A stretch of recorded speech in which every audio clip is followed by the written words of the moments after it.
नमस्कार, आप लाइव बिहार देख रहे हैं। मैं हूं राजमोहन तिवारी। देखिए, बिहार में नई सरकार बनने के बाद इन दिनों सबसे ज्यादा चर्चा डिप्टी सीएम विजय कुमार सिन्हा की हो रही है। विजय कुमार सिन्हा कई विभागों के अभी मंत्री हैं और आपको बता दें कि सबसे ज्यादा इन दिनों वो सक्रियता राजस्व एवं भूमि सुधार विभाग में दिखा रहे हैं। विजय सिन्हा इस प्रकार से एक्शन ले रहे हैं कि उनके खिलाफ जो अधिकारियों का संघ है वो मुख्यमंत्री नीतीश कुमार को लेटर लिख रहा है। इसके बावजूद डिप्टी सीएम के तेवर कम नहीं हो रहे हैं। CO, DCLR, ADM, DM, SP, भूमि सुधार विभाग में सब कुछ ठीक करने की उन्होंने ठान रखी है। कई जिलों में जनसंवाद कल्याण कार्यक्रम के तहत वो सुनवाई कर रहे हैं। सीओ और पीड़ित जो है उनको आमने सामने रख दे रहे हैं। विवाद कैसे खत्म होगा उसका हल ऑन द स्पॉट निकाल दे रहे हैं। इसके अलावा बिहार की सियासत में दूसरी जो चर्चा सबसे ज्यादा है वो उपेंद्र कुशवाहा की पार्टी को लेकर है कि ये बचेगी या खत्म होगी। अब तो चर्चा विलय तक पहुंच गई है। हमारे साथ दो वरिष्ठ पत्रकार रवि रंजन जी और प्रवीण बागी जी जुड़े हुए हैं। विस्तार से समझेंगे सियासत को भी और विजय सिन्हा के एक्शन को भी। तो विजय सिन्हा जी तो आज सहरसा चले गए थे और आज सहरसा में तो मतलब जनता तो उनसे इतनी खुश है कि आज उन्होंने उनके सामने कह दिया आप तो भावी सीएम हैं। हाँ, वो काम ही ऐसा कर रहे हैं कि देखिए, गांव में ग्रामीण क्षेत्र में तो हर आदमी के पास थोड़ी बहुत जमीन है। भूमिहीन बिल्कुल जिसके पास जमीन है वैसे लोग बहुत कम हैं। ज्यादातर लोगों के पास जमीन है और जमीन का मामला इतना उलझा हुआ है इस प्रदेश में कि अब तक उसको सुलझाने के जो भी प्रयास हुए वो सब विफल रहे। विफल इसलिए रहे क्योंकि जो विभाग है, जो सरकारी कर्मचारी हैं इस विभाग के, राजस्व एवं भूमि सुधार विभाग के, जिसके जिम्मे ये भूमि का रख रखाव और हिसाब किताब करना उसके जिम्मे है, वो नहीं चाहता है कि विवाद सुलझे, मामला सुलझे और जमीन का हिसाब किताब साफ हो, ताकि जब मामला उलझा रहेगा तो उसमें पैसे कमाने की पूरी गुंजाइश बनी रहेगी। और इसीलिए पेंच लगाए जाते हैं, उलझाए जाते हैं समस्याओं को। मगर विजय सिन्हा पहली बार इस विभाग के मंत्री बने हैं और उन्होंने ठान लिया है कि इस बीमारी को जड़ से समाप्त करना है और इसी प्रण के साथ वो मैदान में घूम रहे हैं, प्रमंडल हेडक्वार्टरों पर जा रहे हैं, जन शिकायत का शिविर लगा रहे हैं, वहाँ लोग आ रहे हैं, अपनी शिकायतें कर रहे हैं और वहीं स्पॉट पे उसका निपटारा हो रहा है। उसमें अधिकारियों को, सीओ को, कर्मचारी को फटकार भी पड़ रही है, कुछ लोग सस्पेंड भी हुए हैं। इससे विभाग में हड़कंप है और जो पैसा खींचने के आदी थे, जिनके स्वभाव में ये शामिल हो गया था, बल्कि पोस्टिंग के लिए सीओ के और कर्मचारी के पोस्टिंग के लिए मोटी मोटी राशि दी जाती थी ऊपर के लोगों को, ताकि कमाने की गुंजाइश बने रहे।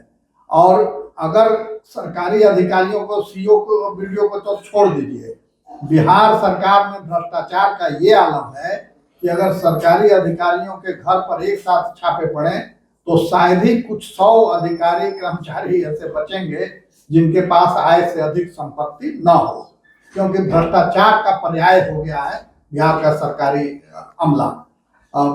बगैर पैसे दिए कोई काम नहीं होते। अभी फेसबुक पर भी, सोशल मीडिया पर भी विजय सिन्हा के इस अभियान को लेकर के खूब चर्चा हो रही है।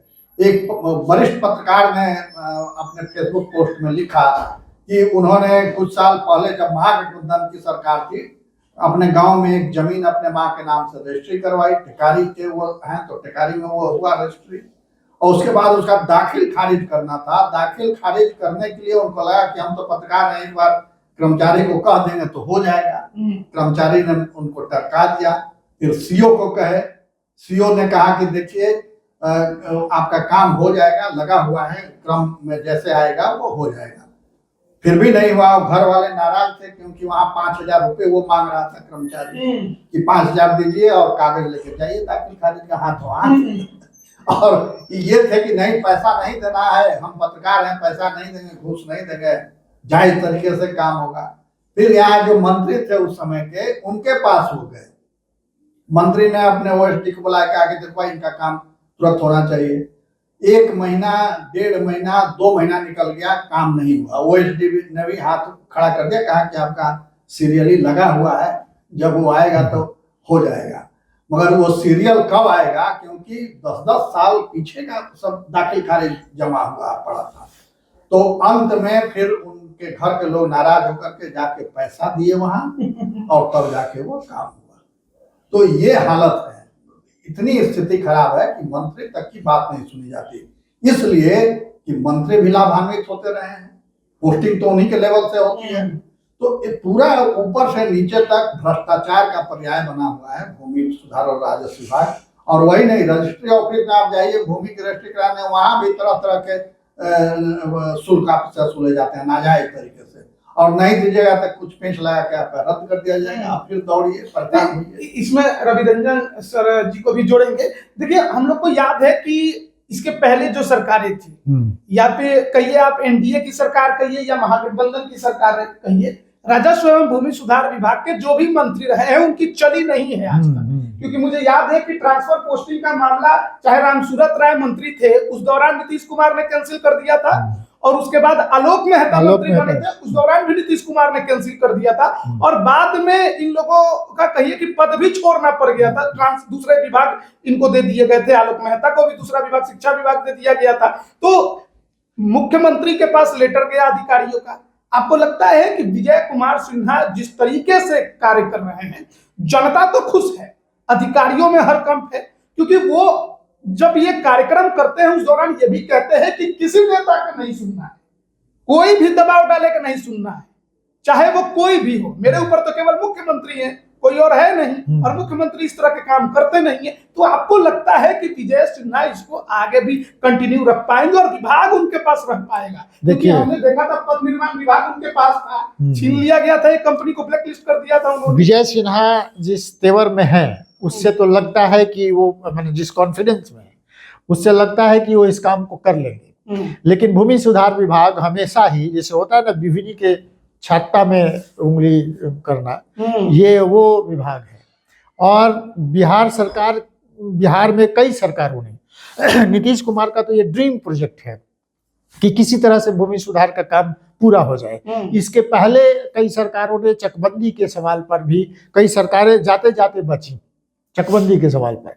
तो बिहार में जमीन का जो मसला इतना विवादास्पद है कि उसको ठीक कर पाना बहुत, मैंने सरकारों के बस की बात अब है नहीं। पिछले दिनों आप देखेंगे दिलीप जायसवाल ने जैसे ही इसमें काम डाला और जैसे ही पूरे बिहार में शुरू हुआ ये काम, तो फिर हुआ कि भाई इलेक्शन में हार जाएंगे, लोगों में भारी नाराजगी है, और इसको किसी तरह से ठंडे बस्ते में उसको डाल दिया गया और इलेक्शन में कोई इसका प्रभाव ना हो इसलिए। लेकिन अभी जो सर्वे का काम, भूमि सर्वे जो काम चल रहा था, तो आप मुख्यमंत्री के स्तर पर आप 2 बार देखे, एक आलोक मेहता के टाइम में भी और रामसूरत राय के टाइम में भी, जो ट्रांसफर पोस्टिंग का खेल जो चला तो मुख्यमंत्री ने हस्तक्षेप किया। इस बार भी बातें मुख्यमंत्री तक निश्चित रूप से पहुंचेंगी। ये जरूर है कि मुख्यमंत्री, जैसा कहा जा रहा है कि बहुत सारी चीजें वो खुद अब नहीं देख पा रहे हैं, और कई लोगों की एक टीम है जो उनको घेर कर रख रही है। भारतीय जनता पार्टी का एक प्रभाव इस बार की सरकार में जरूर बढ़ा है, और इसको आप मान सकते हैं कि जिस तेवर में विजय सिन्हा है, क्योंकि विजय सिन्हा को बैक कह सकते हैं ऊपर प्रधानमंत्री से भी है, प्रधानमंत्री का वरद हस्त जिसको कह सकते हैं कि विजय सिन्हा पर है, तो उनका कॉन्फिडेंस इसीलिए है कि उनको ऊपर से है कि उनको सपोर्ट मिल रहा है। लेकिन नीतीश कुमार कितने दिनों तक ये सब बर्दाश्त करेंगे ये भी देखना होगा। तो उन तक जब बात पहुंचेगी तो भूमि सुधार के मसले को सरकार हमेशा ही बहुत फूक फूक कर कदम रखती है उस पर, और इस बार वो अगर कर पाए तो ये बहुत बड़ी बात है। सवाल ये है कि विजय सिन्हा कर तो अच्छा काम रहे हैं, हाँ कर रहे हैं, बिल्कुल अच्छा काम। नीतीश कुमार तक बात पहुंचेगी तो नाराजगी किस बात की होगी? क्या नीतीश कुमार इससे नाराज होंगे कि विजय सिन्हा अच्छा काम कर रहे हैं, जो वो चाहते थे कि जमीन विवाद खत्म हो वो काम वो कर रहे हैं? नाराजगी नीतीश कुमार को विजय सिन्हा से किस बात की होगी? नहीं, उन पर जो बातें पहुंचती हैं उन तक, पिछले दिनों पथ निर्माण विभाग से विजय सिन्हा क्यों हटाए गए थे? उन तक जो बातें पहुंची, एक इंजीनियर का सवाल था और वो चाहते थे कि उनको ट्रांसफर कर दिया जाए, लेकिन वो नहीं हुआ और बाद में इनको पद छोड़ना पड़ा। फिर बाद में इन्होंने ब्लैक लिस्टेड किया, उसको पद छोड़ते छोड़ते ब्लैक लिस्टेड किया। इसके पहले विधानसभा अध्यक्ष रहते हुए एक पुलिस अफसर को लेकर विजय सिन्हा ने, जिस पर नीतीश कुमार उखड़ गए थे भरी सभा में, इतनी बहस हो गई विधानसभा अध्यक्ष रहते हुए। तो उन तक जो बातें पहुंचती हैं वो दूसरे तरह से पहुंचती हैं। ये बहुत अच्छा काम कर रहे हैं, वो नहीं, जिन लोगों को इससे माल कमाना है वो लोग चाहते हैं कि कुछ गलत मैसेज मुख्यमंत्री तक पहुंचा दिया जाए कि इनको किसी तरह से हटाया जाए। कहीं ऐसा तो नहीं है कि विजय सिन्हा जो काम कर रहे हैं लोकप्रियता बढ़ रही हो, कि ये भी सच्चाई है? हाँ बिल्कुल। लोकप्रियता के मामले में तो अभी वो टॉप रैंकिंग पर है। माने बिहार में अगर नाम पूछे कि सबसे लोकप्रिय कौन है, सर्वे कोई हो, तो विजय सिन्हा टॉप में आएंगे, क्योंकि वो काम ही ऐसा कर रहे हैं जिसकी बहुत जरूरत थी इस प्रदेश को।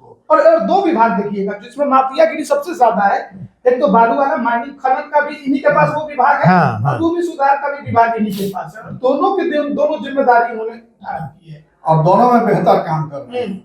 और जहां तक मुख्यमंत्री नीतीश कुमार की बात है, तो मुख्यमंत्री खुद चाहते हैं कि भूमि सुधार बिहार में हो, और उनका ये भी ऑब्जर्वेशन है कि 90% जो घटनाएं होती हैं, मर्डर हो रहे हैं, वो भूमि विवाद के चलते हो रहे हैं। तो भूमि विवाद को अगर हल कर दिया जाए तो अपराध का ग्राफ बिल्कुल एकदम गिर जाएगा नीचे, हत्याएं बंद हो जाएंगी, बहुत न्यूनतम होंगी हत्याएं। तो इसलिए वो इस अभियान को करना चाहते हैं और उन्होंने उन्हीं के निर्देश पर ये हो रहा है। विजय सिन्हा कोई अपने मन से ये नहीं कर रहे हैं, ये मुख्यमंत्री का निर्देश है, उन्हीं के निर्देश पर ये हो रहा है।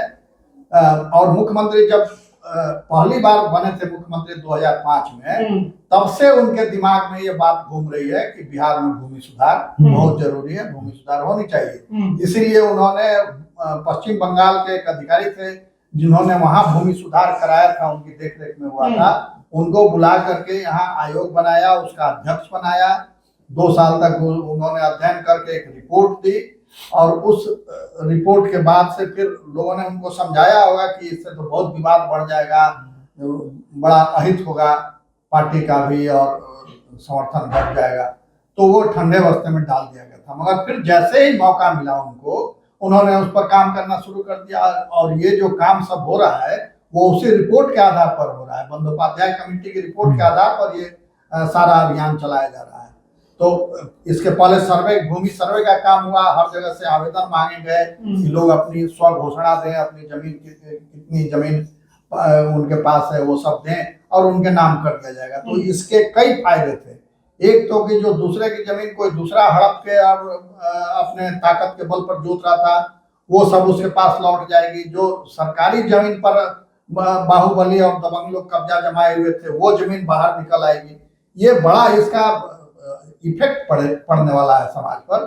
तो वो उसमें इसके पहले काम होता रहा, मगर उस ताकत से और उस गति से नहीं हुआ जिस गति से होनी चाहिए थी ये काम। तो अब विजय सिन्हा उसमें पूरे लग गए हैं और उन्होंने ठान लिया है कि इसको करना है, और मुख्यमंत्री का भी समर्थन है। ये मुख्यमंत्री ने कोई बयान नहीं दिया अभी तक तो अधिकारियों ने जब नाराजगी व्यक्त की और चिट्ठी लिखा तो उस पर कोई प्रतिक्रिया नहीं दिया, कोई विरोध ठंडा पड़ गया है, वो ठंडे बस्ते में चला गया, किसी को कोई उससे मतलब तो नहीं अभी दिखाई दिया। और उन्होंने और पुरजोर तरीके से कहा कि मैं ये अभियान चलाते रहूंगा और कोई इसको रोक नहीं सकता है। तो मगर उसके बाद ठंडा पड़ गया। जो ये कार्यक्रम चल रहा है उसमें हम ये भी देख रहे हैं कि विजय सिन्हा के सामने 2-3 ऐसी बातें आ जा रही हैं जिससे वो काफी ज्यादा गुस्से और नाराज दिखाई दे रहे हैं। पहला है कि डायरेक्ट जो हस्तक्षेप थाना का हो रहा है उससे भी उन्होंने नाराजगी जताई है कि जब तक विभाग आपको नहीं कहेगा आप डायरेक्टली हस्तक्षेप जमीन विवाद में कर ही नहीं सकते हैं किसी भी जमीन के मामले में। आपको लगता है कि थाना की गुंडाई भी जमीन विवाद में हमेशा रही है? देखिए, एक तो करेला और दूसरे नीम चढ़ावत है, वही है। एक भूमि सुधार राजस्व विभाग और दूसरा पुलिस विभाग। ये दोनों मिलके और जनता का दोहन करते हैं, उसको चूस रहे हैं, चाहे वो पुलिस वाले हो, थाना वाले हो या कर्मचारी और सीओ हो। ये सब चूसने के लिए बने हुए हैं और चूस रहे हैं पब्लिक को। बीच में जब जनता दरबार लगाते थे मुख्यमंत्री, तो उस समय उनके ध्यान में ये मामला आया कि चूंकि जमीन के बहुत शिकायतें जमीन की आती थी भूमि विवाद से संबंधित, तो उन्होंने इस विवाद को सुलझाने के लिए एक प्रक्रिया बनाई कि हर शनिवार को हर थाने में सीईओ और उस इलाके के थानेदार, कर्मचारी, ये सब मीटिंग करेंगे और जो भी लोग शिकायत लेके आएंगे उस दिन भर यही शिकायत सुननी है और तत्काल निपटारा करना है, उसको कल के लिए नहीं टालना है। तो वो चलती रही प्रक्रिया, मगर वो बहुत सक्सेस नहीं हो पाया, क्योंकि दोनों की मंशा सही नहीं थी, न थाने वालों की मंशा सही थी, न सीओ साहब की मंशा सही थी, तो इसलिए वो फ्लॉप हो गया। और उसमें जैसे कहीं विवाद होता था तो तुरंत भूमि विभाग का हो देता था कि भाई ये तो विवाद वाला चीज है, आप कोर्ट जाइए, अब ये सिविल, इसका मालिक कौन है ये तय करेगा सिविल। तो अपना पल्ला झाड़ लेते थे, अब कोर्ट जाइए तो 50 साल के लिए निश्चिंत हो जाइए, आवेदन देके बैठ जाइए, अब उनके पोता आवेंगे, उनके समय राजमोहन जी का ये सवाल बहुत ही मौजूद है कि पुलिस के बड़े अधिकारी माने एसपी और आईजी डीआईजी रैंक के अधिकारी जमीन कब्जा करने के धंधे में है, और वो जानबूझकर इस तरह का वो करते हैं कि किसी बड़े लोगों का, किसी ऐसे व्यक्ति का जो कमजोर व्यक्ति है लेकिन उसका ज्यादा जमीन है उसको कब्जा कर लिया जाए, और पुलिस उसमें जानबूझकर घुसेगी कि हम इस मामले को सुलझा रहे हैं लेकिन उसमें इतना उनका भी हिस्सा होना चाहिए।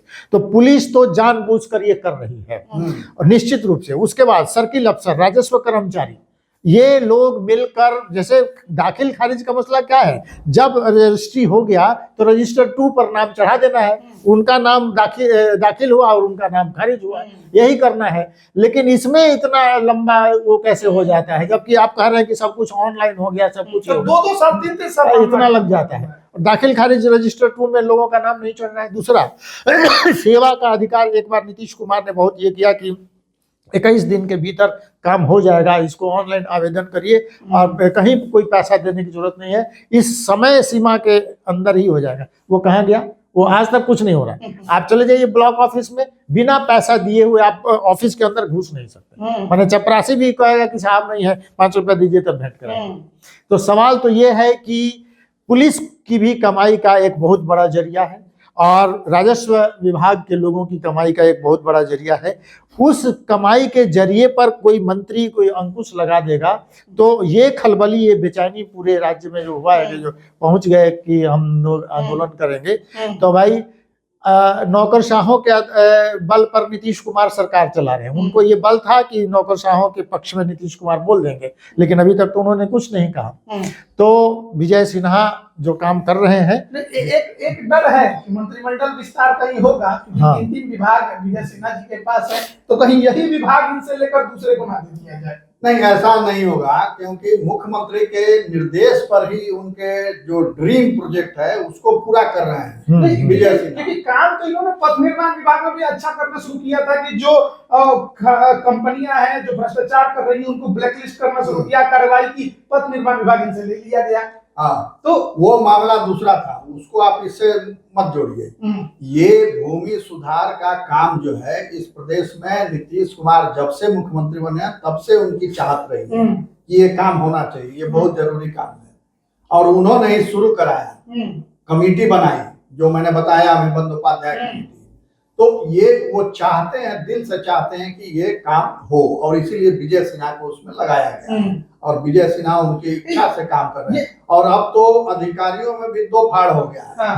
जो राजस्व सेवा संघ है जिसमें सीओ वगैरह उसके सदस्य होते हैं यूनियन के, उसमें एक ग्रुप उनके समर्थन में आ गया है विजय सिन्हा, और वो धरना प्रदर्शन कर रहे हैं लोग कि नहीं विजय सिन्हा सही कर रहे हैं, हम लोग इसका विरोध नहीं, समर्थन करते हैं। तो ये लगता है कि इससे सुधार, अगर विजय सिन्हा इसी रफ्तार से बढ़ते हैं, तो डर है कि कहीं अभी नया विभाग मिला है तो शुरू है, कहीं बीच में थम ना जाए। तो जिस रफ्तार से चल रहे हैं सुधार हो जाएगा। बिल्कुल, नई सरकार है, नए मंत्री हैं और तेवर उनका इस तरह का है कि लग रहा है कि वो इस काम को कर लेंगे। अब आगे देखना होगा कि मुख्यमंत्री तक किस तरह की बातें पहुंच रही हैं और इनके खिलाफ जो साजिश अगर चली तो हो सकता है कि उनको हटा दिया जाए। और चूंकि उनकी पॉपुलैरिटी भी बढ़ रही है बहुत तेजी से, तो एक जो चल रहा है कि भारतीय जनता पार्टी कोई अपना मुख्यमंत्री बनाना चाहती है, तो क्या विजय सिन्हा को इसलिए भी टारगेट किया जाएगा कि सीएम के पद पर न चले जाए, वह इतने लोकप्रिय हो जाए कि भाजपा को अपना कोई नेता मिल जाए, जो आज तक नहीं मिला, तो एक नेता मिल गया, चलिए इसको।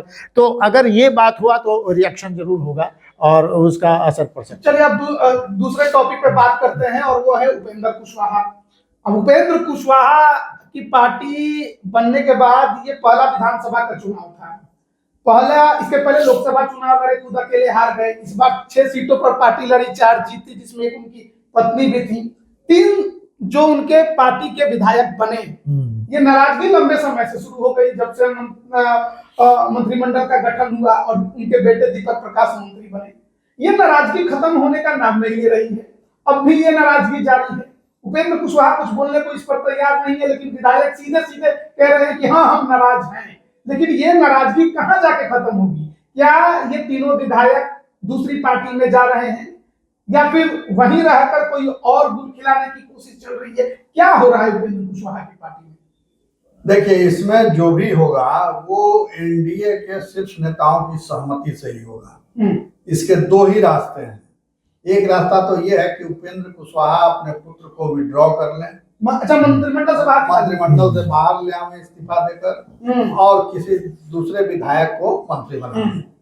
यही डिमांड भी है। जो विधायक 3 विधायक अलग राग अलाप रहे हैं, उनकी मुख्य मांग यही है कि भाई जो 4 लोग विधायक बन के आए हैं, उसमें से किसी को मंत्री होना चाहिए। ऐसी क्या आपात स्थिति पड़ गई और जरूरत पड़ गई कि आप जो किसी सदन का सदस्य नहीं है और उसकी योग्यता सिर्फ यही है कि वो आपका पुत्र है, इसलिए आपने उसको मंत्री बना दिया।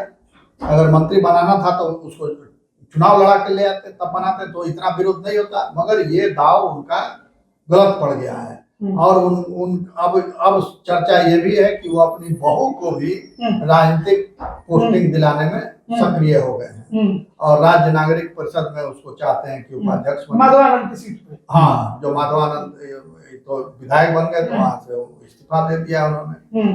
तो अब पता नहीं इसमें सच्चाई कितनी है, मगर ये चर्चा बहुत जोरों से चल रही है कि उन्होंने इसके लिए पहल की है। तो वो संकट में फंसे हुए हैं, और विधायक जाएंगे तो कहाँ जाएंगे? या तो भाजपा में आएंगे या फिर जदयू में जाएंगे, मगर ये होगा उन पार्टी के नेतृत्व की सहमति से। तो इसमें सवाल ये है कि क्या भाजपा या जदयू नेतृत्व उपेंद्र कुशवाहा को नाराज करने को तैयार है? क्योंकि वो लोग तो फिर नाराजगी होगी अगर किसी पार्टी में वो शामिल होते हैं। तो तीसरा एक रास्ता और है कि ये एक अलग गुट बना करके रहें वहां विधानसभा के अंदर। अच्छा। और आवेदन दें अध्यक्ष को कि हम अलग गुट के रूप में काम करना चाहते हैं, और उनको अलग जगह अलॉट कर दें विधानसभा। हाँ, क्योंकि 2/3 है तो आराम से मिल भी जाएगा, तो उसमें भी कोई दिक्कत नहीं होगी। मगर इसके लिए भी सहमति चाहिए भाजपा और जदयू की, तभी ये अलग गुट बनेगा। क्योंकि अध्यक्ष है भाजपा के, तो अगर उनको मना कर दिया जाएगा कि इनको अनुमति नहीं देना है, तो अनुमति नहीं मिलेगी। तब क्या फिर तो उनको साथ में रहना पड़ेगा। तो गठबंधन में जाना, अपने पांव पर कुल्हाड़ी मारना। अगर महागठबंधन में जाएंगे तो फिर अगला चुनाव जीत के आएंगे कि नहीं आएंगे, ये कोई वो नहीं, क्योंकि वो तो जीत करके आए हैं महागठबंधन के खिलाफ। सामाजिक समीकरण है उन सीटों का। बिल्कुल, तो इसलिए वहां तो नहीं जाएंगे, मगर अगर मती मारी जाएगी तो चले जाएंगे। अगर इतना ही बैर बढ़ जाएगा तो इन तीनों विधायकों की नजदीकियां सबसे ज्यादा किससे है? क्या बीजेपी से या जदयू से? क्योंकि रामेश्वर महतो तो पहले जदयू के एमएलसी रह चुके हैं। हाँ। और आलोक सिंह जो विधायक बने हैं, उनके भाई तो बीजेपी के कोटे से हैं। नहीं, जिस दिन लिट्टी चोखा का आयोजन किया और ये विधायक वहां नहीं गए, तो ये विधायक कहाँ गए? ये चले गए नितिन नवीन से मिलने। इसका माने कि भारतीय जनता पार्टी के पास देने के लिए बहुत कुछ है, और इन विधायकों को लगता है कि वहां जाएंगे तो कुछ मिल जाएगा। तो एक तो विधायकों की नाराजगी का है कि हमको नहीं मिला। उपेंद्र कुशवाहा ने बहुत बेशर्मी से जो बात कही अपनी, की पार्टी खतरे में पड़ जाती। हाँ। और इसलिए हमको पार्टी चलाना है आगे, इसलिए अपने, तो भाई अपने परिवार का पार्टी खोल लीजिए। ये प्राइवेट लिमिटेड कंपनी कोई चलाइए, जिससे ये कोई राजनीति तो है नहीं, ये प्राइवेट लिमिटेड कंपनी। तो आपको जब यही करना था तो अपनी पत्नी को, अपने बेटे को, अपने को, भाई को, भतीजा को, मौसा मौसी सबको एक पार्टी बना लेते और इन लोगों को विधायक बनाते तो आपकी पार्टी नहीं टूटती। भाई इसका माने ये हुआ कि आपको अपने कार्यकर्ताओं पर भरोसा नहीं है। और खासकर उस पर माधव आनंद तो शुरू शुरू से रहे हैं, माने वो तो हनुमान की तरह उनके और साथ कहा जाता है कि पार्टी का वित्तीय जो भी कुछ है माधव आनंद, रामेश्वर महतो, यही लोग देखते हैं। हाँ। अब उनके इसके पहले माने सुचिता की राजनीति कह सकते हैं कि उपेंद्र कुशवाहा ने जब भी पार्टी पाला बदला या कुछ किया तो इस्तीफा दे दिया अपने पद से, लेकिन इस बार तो उन्होंने अपनी पत्नी को टिकट दिया, बेटे को मंत्री बनाया, बहू को घुसाने के चक्कर में है। तो उपेंद्र कुशवाहा को हो क्या गया है, यही लोग मैंने हैरानी में है कि ये क्या कर रहे हैं। लेकिन उनके ये जो कदम है उनकी पार्टी को आखिरकार खत्म कर देगी।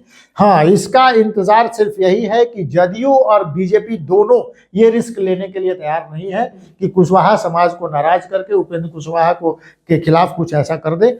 अभी वेट एंड वॉच की राजनीति चल रही है। लोग इंतजार कर रहे हैं कि या तो ये खुद खत्म हो जाएंगे और फिर जब खत्म हो जाएंगे तो, लेकिन उपेंद्र कुशवाहा भी राजनीति के माने मंझे हुए वो हैं, खिलाड़ी हैं, तो उनके वो अगला कदम क्या उठाते हैं। सवाल है कि क्या उपेंद्र कुशवाहा की खुद की राजनीति खत्म हो गई है, क्योंकि राज्यसभा का कार्यकाल उनका समाप्त हो रहा है। अब फिर उनका कूपन रिचार्ज होगा या नहीं होगा, क्योंकि करना तो जदयू और भाजपा को है। बिना जदयू भाजपा के समर्थन के वो राज्यसभा तो जा ही नहीं सकते हैं। तो और 4 में से 3 विधायक इनके ऐसे ही हाथ से निकल गए हैं। तो सवाल यही है कि उपेंद्र कुशवाहा के खुद की राजनीति कितनी बची हुई है, क्योंकि अब तो वो एमएलसी भी नहीं बनेंगे। बेटे को मंत्री बनाया है तो बेटे को ही एमएलसी बनाएंगे अगर बनाना है तो, और एनडीए अगर किसी एक को उनके पार्टी से बनाएगी तो बेटे को ही एमएलसी बनाएगी। तो सवाल वही है कि उपेंद्र कुशवाहा की क्या अब राजनीति खत्म हो चुकी है?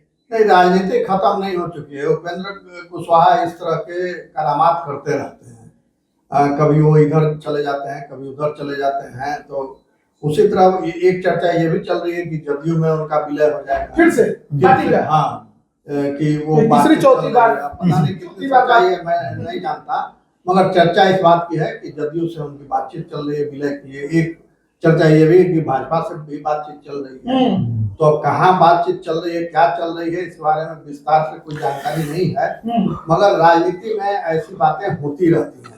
तो इस संकट से बचने के लिए ये संभव लगता है कि वो कहीं विलय कर सकते हैं। तो विलय कर लेंगे तो स्वाभाविक रूप से वो विधायक उस पार्टी में चले जाएंगे, तब फिर वो दबाव। लेकिन सवाल है कि इनका तो बार्गेनिंग का पावर खत्म हो जाएगा। नहीं, बार्गेनिंग का पावर अभी 6 सीटें मिली थी उनको विधानसभा में, तो 5-6 सीटें तो ऐसे भी मिल जाएंगी जहां रहेंगे, चाहे बीजेपी में रहे चाहे उधर। अब जेडीयू में विलय किया, इज्जत नहीं मिला, भाव नहीं मिला, तभी तो खुद की पार्टी बने। हाँ, इतना आसान नहीं होगा। और आगे अब नीतीश कुमार की राजनीति जिस प्रकार की है, जो कौन कमान संभालेगा जदयू, कौन कमान नहीं संभालेगा, इसका तो अभी तो कुछ कहा नहीं जा सकता है। नहीं, नीतीश कुमार के बहुत प्रिय हैं उपेंद्र कुशवाहा, और वो अलग भी हो जाते हैं तब भी उनके संबंध मधुर रहते हैं, आपसी संबंध बहुत अच्छे रहते हैं उनके।